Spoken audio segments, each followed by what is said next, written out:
قسط نمبر 19۔ میری زبان سے مہرو کا نام سن کر نواب یوں اچھلا جیسے اسے کسی بچھو نے کاٹ لیا ہو۔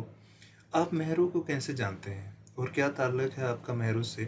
کچھ رشتوں کا نام یا تعارف نہیں ہوتا نواب صاحب، بس یوں سمجھے کہ اس کے بوڑھے مرحوم باپ سے کسی نے وعدہ کیا تھا کہ ایک دن اس کی لاڈلی بیٹی کو ڈھونڈ نکال کر اس کی ماں سے ملوائے گا، اور وہ وعدہ منتقل ہوتے ہوتے میرے پیروں کی زنجیر بن گیا۔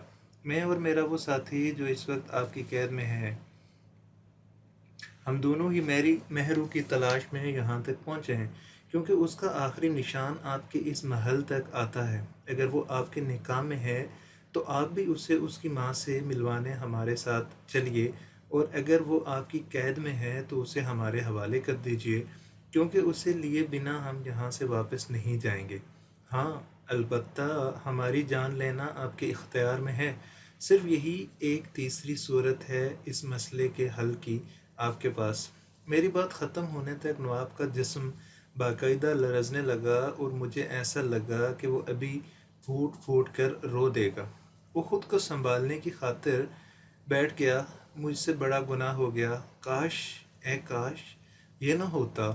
وہ آخر تک مجھ سے یہی کہتی رہی، مگر شاید میری عقل ہی پر پردہ پڑ گیا تھا۔ میرا دم ٹکنے لگا، کہیں نواب نے مہرو کو مار کر اس محل کے کسی کونے میں دفنا نہ دیا ہو۔ میں نے خود پر قابو رکھنے کی کوشش کی، مگر میری آواز پھر بھی کانپ رہی تھی۔ مہرو زندہ تو ہے نا؟ خدا کا واسطہ یہ نہ کہیے گا کہ آپ نے اسے بھی… نواب نے تیزی سے میری بات کاٹی۔ مہرو اب یہاں نہیں ہے۔ میں تو یہی سمجھ رہا تھا کہ وہ یہاں سے نکل کر کسی اپنے کے پاس پہنچ گئی ہوگی، لیکن آج پتہ چلا کہ وہ تو کہیں کھو گئی ہے۔ لیکن اگر وہ اپنے گھر نہیں گئی تو پھر گئی کہاں؟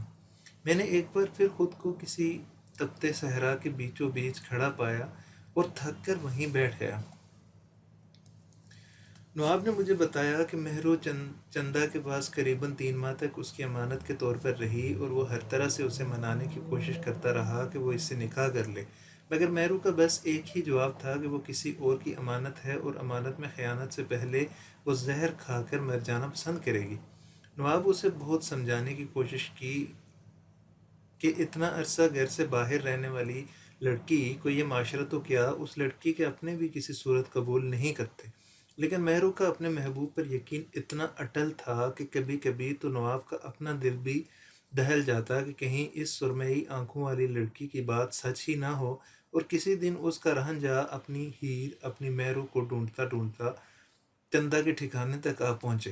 لہٰذا اس نے چندہ کی مدد سے ایک منصوبہ بنایا اور مہرو کو یہ آسرا دیا کہ اگر مہرو نواب کے ساتھ اس کے گھر چلی جائے تو نواب تیمور اس کے گھر والوں کی تلاش کی کوشش کرے گا، اور اگر وہاں مہرو کے لیے سب کچھ ویسا ہی ہوا جیسا مہرو نے سوچ رکھا تھا تو نواب مہرو کے گھر والوں کو خود اپنے محل میں بلوا کر مہرو کو ان کے حوالے کر دے گا۔ کسی بازار یا بدنام اڈے سے برآمد ہونے سے تو کہیں بہتر ہے کہ مہرو کسی عزت دار کے گھر سے اپنوں کو ملے۔ مہرو بالآخر اس بات پر آمادہ ہو گئی اور نواب کے ساتھ نواب پور آ گئی۔ چند دن تک نواب نے اسے اپنے کسی واقف کار کے پاس ٹھہرائے رکھا جہاں مہرو کی باقاعدہ نگرانی کی جاتی رہی۔ اس کے بعد نواب مہرو کو اپنے محل میں لے آیا۔ نواب خاتون اپنے شوہر کی عیاشیوں سے اچھی طرح واقف تھی، مگر مجبور تھی، کیونکہ مہرو کو محل میں بھی ایک الگ تھلگ مہمان خانے کا ویران حصے میں رکھا گیا تھا۔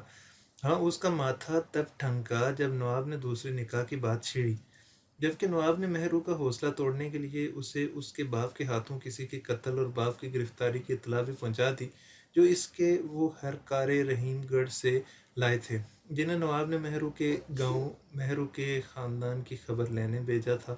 اس وقت تک احمد بھی دیوانہ وار مہرو کی تلاش میں دور دراز علاقوں میں بھٹک رہا تھا، اور نواب کو ہر لمحہ یہ خبر تھی کہ کہیں وہ ٹھیک جگہ نہ پہنچ جائے۔ باپ کی گرفتاری اور ماں کے پاگل پن کی خبر مہرو پر بجلی بن کر گری، اور وہ یوں بستر سے جا لگی کہ پھر ہفتوں شدید بخار میں تپتی رہی۔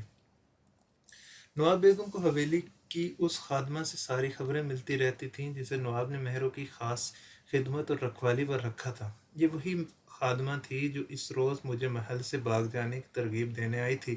مہرو کی حالت دن بدن بگڑتی جا رہی تھی، لہٰذا مجبوراً خادمہ کے مشورے پر نواب تیمور نے اپنی بیگم کو مہرو کے علاج اور تسلی پر مامور کر دیا۔ نواب خاتون نے مہرو کی حالت دیکھی تو گھبرا گئی۔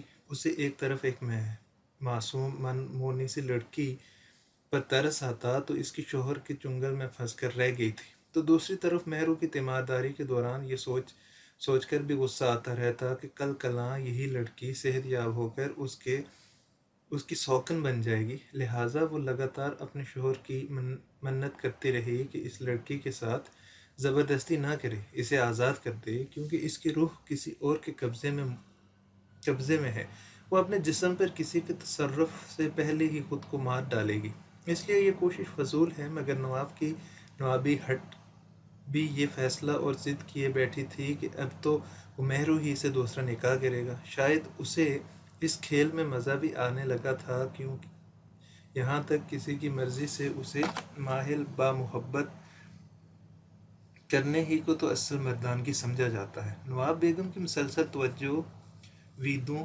طبیبوں کی بہترین علاج کی بدولت تیسرے ماہ سے مہرو کی حالت سنبھلنے لگی، مگر اسے ایک چپ سی لگ گئی تھی۔ اس نے کسی سے بھی بول چال تقریباً بند کر دی تھی، سارا دن اداس اپنے کمرے کی بالکونی میں کھڑی کسی کا انتظار کرتی رہتی تھی۔ اور پھر ایک دن جب نواب کو ایک ضروری کام سے دوسرے شہر جانا پڑا، جہاں سے واپسی میں اسے 3-4 دن لگ گئے، مگر وہ آتے ہوئے مہرو کے لیے بہت سے قیمتی تحائف اور سونے، چاندی اور زیور بھی اٹھا لایا۔ اس نے طے کر لیا تھا کہ کسی بھی طرح وہ مہرو کو منا کر اگلے ہفتے ہی اسے نکاح کر لے گا، لیکن محل میں داخل ہوتے ہی اس کے سر پر جیسے آسمان گر پڑا جب اسے بتایا گیا کہ مہرو اسی رات سے محل سے غائب ہے جس دن نواب شہر سے باہر گیا تھا۔ وہ نواب بیگم پر برس پڑا کہ اس کی مرضی کے بغیر وہ لڑکی اس محل سے باہر قدم بھی نہیں رکھ سکتی، مگر نواب بیگم نے اپنے سہاگ کی قسم اٹھائی کہ یہ ہے کہ وہ نواب اور مہرو کے نکاح کے سخت خلاف تھی، اور ہے کیونکہ وہ کسی کو بھی اپنی سوکن کا درجہ نہیں دے سکتی، لیکن یہ بھی سچ ہے کہ مہرو کی گمشدگی میں اس کا کوئی ہاتھ نہیں، اور یہ کہ اگر نواب کو بیوی کی اتنی بڑی قسم پر بھی یقین نہیں تو وہ یہی بات قرآن پر حلف لے کر بھی دہرا سکتی ہے۔ نواب کی دیوانگی عروج پر پہنچ چکی تھی، اس نے آس پاس کا چپا چپا چھان مارا، ہر طرف مہرو کی تلاش میں کھوجی دوڑائے گئے، مہرو کے گاؤں سے بھی پتہ کروایا گیا، مگر مہرو کا گھر ویسا ہی ویران تھا اور دروازے پر وہی زنگ آلود تالا پڑا ہوا تھا۔ نواب تیمور دن رات اپنا سر پیٹتا اور منہ نوچتا رہتا، اس کی سلطنت جاگیر سے عین اس کی ناک کے نیچے سے ایک سالم لڑکی کیسے نکل سکتی ہے؟ مگر اس سوال کا جواب اسے آج تک نہیں ملا۔ بنا کسی ثبوت اور گواہ کے وہ اپنی بیوی کو بھی صرف شک کی بنیاد پر کوئی سزا نہیں دے سکتا تھا۔ ہزار طرح کی باتیں نواب کے ذہن میں آتیں کہ شاید مہرو دوبارہ اپنے بچے کچے خاندان تک پہنچ گئی ہو اور اپنوں نے اسے زور آوروں کے خوف سے کسی دور دراز علاقے میں منتقل کر دیا ہو، شاید وہ راستے ہی میں کسی حادثے کا شکار ہو گئی ہو اور اسے لاوارث سمجھ کر دفنایا گیا ہو، کسی بردہ فروش گروہ کے ہتھے چڑھ گئی ہو جنہوں نے اسے کسی بازار میں فروخت کر دیا ہو، مگر آس پاس کے تمام شہروں میں اس کے کارندے ایسے بازاروں ٹھکانوں پر بھی مہرو کو ڈھونڈ چکے تھے۔ نواب نے خفیہ طور پر چندہ کی حویلی کی خبر بھی لے لی، مہرو وہاں بھی نہیں پہنچائی گئی تھی۔ غرض ایک معمہ تھا جو کبھی حل نہیں ہوا، ایک الجھی گرہ تھی جو آج تک سلجھ نہ پائی، اور نواب اپنے رشتے زخم چاٹتا ہی رہ گیا، وہ زخم جو آج میں نے مہرو کے بارے میں سوال کر کے دوبارہ ادھیڑ ڈالے تھے۔ نواب کا شک کبھی نواب بیگم پر جاتا تھا، مگر بات پھر گواہ اور ثبوت کے ترازو پر آ کر ٹھہر جاتی۔ مہرو کی خدمت پر معمور بوڑھی خادمہ نواب کی برسوں کی آزمائی ہوئی وفادار تھی۔ نواب نے اس پر بھی سختی کی انتہا کر دی، مگر اس کے خلاف بھی کچھ ثابت نہ ہو سکا۔ وہ آخری رات تک نواب کی ہدایت کے مطابق مہرو کو دودھ دے کر اور کھانا کھلانے کے بعد اپنے ملحقہ چھوٹے برآمدے والے کمرے میں آ کر سو گئی تھی۔ گیٹ پر دربان اور محافظ رات بھر موجود تھے اور کسی کی کوئی غفلت ثابت نہیں ہو سکی تھی۔ نواب تیمور نے ہر طرح سے اپنی تسلی کر لی تھی، نوکروں کی طرف سے کوئی کوتاہی سامنے نہیں آئی تھی۔ نواب اپنی بات ختم کر کے سر جھکائے بیٹھا رہا۔ رات ڈھل چکی تھی اور کچھ ہی دیر میں صبح کے آثار نمودار ہونے کو تھے، کہیں دور سے فجر کی اذانوں کی آواز آ رہی تھی۔ نواب کو اچانک میری بے آرامی کا خیال آیا۔ معاف کیجیے گا، اپنی کتھا سناتے سناتے مجھے وقت کا دھیان ہی نہیں رہا۔ آپ اب آرام کریں، آپ کا ساتھی بھی کچھ دیر بعد رہا ہو کر آپ سے آن ملے گا۔ آپ کو اگر میری کسی بات پر ابھی تک شبہ ہو تو آپ اس وقت سارے محل کی تلاشی لے سکتے ہیں، شاید آپ ہی کو مہرو کا کوئی سراغ مل جائے۔ نہیں، مجھے آپ کی ہر بات پر پورا اور مکمل یقین ہے۔ کبھی کبھی ہم باہر سارے زمانے کی تلاش لے لیتے ہیں، اپنی کسی عزیز شے کے گم ہونے پر بس اپنے دل کی تلاشی نہیں لیتے، حالانکہ جو باہر کھو جائیں وہ کبھی کبھی دل میں چھپے ملتے ہیں۔ نواب نے سر ہلایا۔ ٹھیک کہتے ہو آپ، بس دل کو کھنگالنا باقی رہ گیا ہے۔ جاتے جاتے میرے ذہن میں ایک خیال آیا۔ نواب صاحب، کیا آپ مجھے وہ کمرہ دکھا سکتے ہیں جہاں مہرو کو قید رکھا گیا تھا؟ نواب نے تڑپ کر میری طرف دیکھا۔ قید؟ قید کا لفظ شاید انہیں گراں گزرا، مگر قیدی کو قید میں نہ کہتا تو کیا کہتا؟ نواب نے کسی خادم کو آواز دی اور اسے کچھ ہدایات دے کر میرے ساتھ روانہ کر دیا۔ ملازم مختلف راہداریوں اور خاموش راستوں سے ہوتا ہوا مجھے محل کے ایک الگ تھلگ گوشے کی دوسری منزل پر لے گیا اور ایک لمبی اندھیری راہداری کے آخری سرے پر واقع ایک کمرے کی طرف اشارہ کر کے خود وہیں سیڑھیوں کے قریب جم کھڑا ہوا۔ وہ والا کمرہ آپ دیکھ آئیں، میں یہیں آپ کا انتظار کروں گا۔ میں دھیرے دھیرے سے چھوٹے قدموں سے اس کمرے کی طرف بڑھا تو میرے دل اور دماغ میں ایک عجیب شور سا مچا ہوا تھا۔ پتہ نہیں قدرت نے کس مصلحت کے تحت مجھے اس انجان لڑکی کی کھوج پر مامور کر دیا تھا، جس کی صورت تو کیا کبھی تصویر تک نہیں دیکھی تھی میں نے، اور قدم قدم پر شکست ہی کھائی تھی۔ اب تک اس کے تلاشی میں مجھے پھر سلطان بابا کی بات یاد آئی، جب جب جو جو ہونا ہوتا ہے تب تب سو سو ہوتا ہے۔ میں کمرے کا دروازہ کھول کر اندر داخل ہو گیا۔ بہت کشادہ اور آراستہ کمرہ تھا۔ ایک جانب پرانے طرز کی بڑی سنگار میز اور اس میں جڑا قد آدم آئینہ، لکڑی کی بڑی بڑی کھڑکیاں اور اونچے ہوادار روشن دان ریشمی لہراتے پردے اور بڑی سی مسہری جس کے چاروں طرف جالی دار پردے لٹکے ہوئے تھے۔ کمرے میں بستر کے بالکل سامنے والی دیوار میں بالکونی کی طرف کھلتی کھڑکی اور دروازہ تھا، جہاں سے باہر دور تک پھیلے باغات اور ان سے پیچھے کہیں دور کسی جھیل یا ندی کا نظارہ صبح کی ہلکی ملائم روشنی میں بہت بھلا لگ رہا تھا۔ آسمان پر ابھی تک چند ستارے حیرت سے جگمگا رہے تھے، جیسے ایک دوسرے سے پوچھ رہے ہوں کہ ہمارے باقی دوست تارے کہاں چھپ گئے۔ میں نے آسمان پر دیکھا، اس میں میرے اور زہرا کے نام کا ستارہ موجود نہیں تھا۔ میرا من ایک پل ہی میں گہری اداسی سے بھر گیا۔ کمرے میں ایک عجیب سی خوشبو پھیلی ہوئی تھی۔ مجھے کمرے کے در و دیوار سے مہرو کے رونے سسکنے کی آوازیں سنائی دینے لگیں تو میں گھبرا کر بالکونی کے سامنے کھلتا بڑا سا شیشہ کا دروازہ کھول کر بالکونی میں نکل آیا۔ باہر ہوا یخ تھی۔ میں نے 4-5 لمبے لمبے گہرے سانس لیے اور دوبارہ اندر کی طرف پلٹنے ہی لگا تھا کہ اچانک میری نظر نیچے دور باغ میں کسی چیز پر پڑی۔ یکا یک میرے ذہن میں ایک ساتھ کئی جماکے ہوئے۔ میں نے پھر غور سے اس طرف دیکھا کہ تصدیق کی، ہاں یہ وہی جگہ تھی جہاں میں پہلے بھی ایک بار آ چکا تھا۔ میرے اندر یہ وقت کہیں طوفانی جھکڑ چلنے لگے تھے۔ میں تیزی سے پلٹ کر کمرے سے باہر نکلا۔ خادم ابھی تک وہیں باادب کھڑا تھا۔ میں نے اسے شہریار کے کمرے کی طرف چلنے کو کہا تو وہ چونکا، مگر نواب کی طرف سے شاید اسے یہی ہدایت تھی کہ میں جہاں بھی کہوں مجھے پہنچا دیا جائے۔ ہم دوبارہ محل کے مرکزی حصے تک آئے تو شہریار گھوڑ سواری کے لیے نکل رہا تھا۔ ہمیں آتے دیکھ کر اس نے دور سے ہی ہاتھ ہلایا۔ ارے آپ اتنی صبح چلیں میرے ساتھ رائڈنگ کے لیے؟ پتہ ہے 2 سال بعد میں اپنے پسندیدہ گھوڑے کی پیٹھ پر سوار ہوا ہوں۔ نہیں، میں تمہاری طرف ہی آ رہا تھا۔ تم رائڈ لے کر آ جاؤ، تب تک میں تمہارے کمرے میں تمہاری پینٹنگز دیکھ لیتا ہوں۔ شہریار خوش ہو گیا۔ ہاں یہ ٹھیک رہے گا، میں نے رات ہی اپنی ایک بہت خاص تصویر مکمل کی ہے، آپ جا کر دیکھیں۔ میں بس نہر تک ایک چکر لگا کر ابھی لوٹا۔ شہریار نے گھوڑے کو ایڑ لگائی اور اس کے پیچھے اس کے ٹرینر کا گھوڑا بھی دور اڑاتا گم ہو گیا۔ میں خادم کے ساتھ آگے بڑھ گیا۔ شہریار کا کمرہ ویسے ہی بے ترتیب پڑا تھا۔ کینوس رنگ ادھوری مکمل تصویریں ہیں۔ میں میں ایک تصویر اٹھا کر غور سے دیکھتا اور اس کی جزیات پر غور کرتا رہا۔ شہریار واقعی ایک بہت اچھا مصور تھا اور اس کی پینٹنگز بھی بالکل کسی آئینے کے فریم میں مقید مختلف لمحوں کی تصویروں جیسی تھیں۔